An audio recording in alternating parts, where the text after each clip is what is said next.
Okay, let's talk about Iggy. Yeah. Is he the first crack in the Warriors dynasty?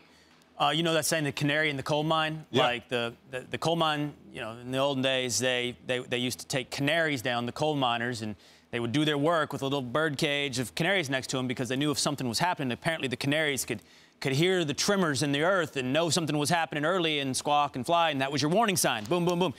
Canaries down there making noise. I mean, I think the Warriors are great. I'm well on the record that I think this is the greatest team of all time. I'm sorry to say that in front of you, John. You should be. That I think this Warriors team has earned that title. I really do. On a one-year basis, not on a dynasty. It's not a dynasty argument. It's on a one-year basis. But my record is well known on what I think of this current Warriors squad. But I'm telling you that the canary in the coal mine is squawking a little bit. And what it is when it comes to these deals for Andre Iguodala and Sean Livingston. Because here's the deal. The question is this. How much is Joe Lacob willing to spend? KD's going to do his part to help them be in the right position to win. He will take less to sign Iguodala and Livingston, but that pushes them over the cap when KD is signed. And that means that every dollar over the cap they have, Joe Lacob has to match in tax dollars. And it's a scenario where he could end up spending something like $260 million a year on payroll. Now, KD will do his part to make sure there's W's, make sure there's trophies. Does Joe Lacob want to spend that kind of money? Yeah. Is any man willing to commit another man's that kind of money? Yeah. I mean, like you and I sit here like, yeah, he should. Yeah. That's $250 million we're talking about here on a yearly basis. So that's what happens if they decide to keep Iguodala in-house. If they don't keep Iguodala in-house and you continue to build this team around the four guys, that's great. But at some point, your depth is diminished. I still think those four guys carry them. But you're starting to see cracks. You're starting to see problems. No, not problems. Let me just say this. It's 2,000 a square foot to live in the city of San Francisco. 2,000 a square foot. And they're building buildings all the time.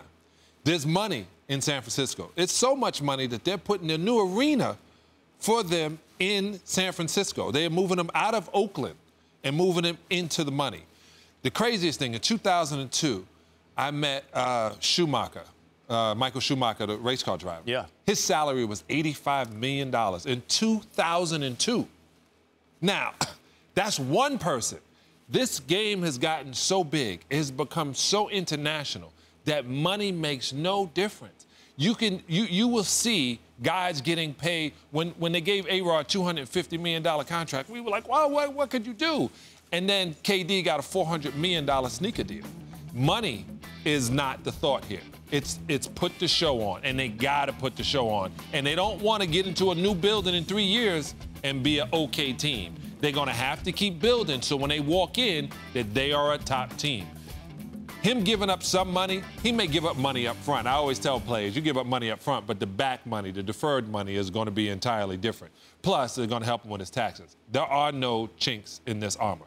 They are doing exactly what they're supposed to do. It's not KD's money I'm worried about. It's Joe Lacob's. And well, good for me for leaning into the brand of worrying about a billionaire's dollars. But the truth of the matter is I was in business before I came and did this. I have owned my own business. I have raised money. And let me tell you one thing I learned is nobody likes losing money, even billionaires. No matter how much you have, nobody likes to see it leaking out the door.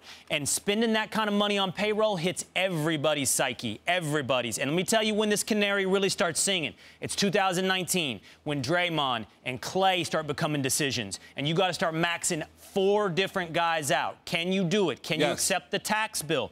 Because if not, you got to make a choice, Draymond or Clay. And in my humble opinion, Clay is an untapped asset in potential. Clay, like Harrison Barnes, could be unleashed if he were the man on another team. Now, it's great to win titles and be a team player, but Clay could be somebody else if he was the man. I tell everybody, I won championships being on the team. And besides that, the New York Yankees are the New York Yankees because they spend the money.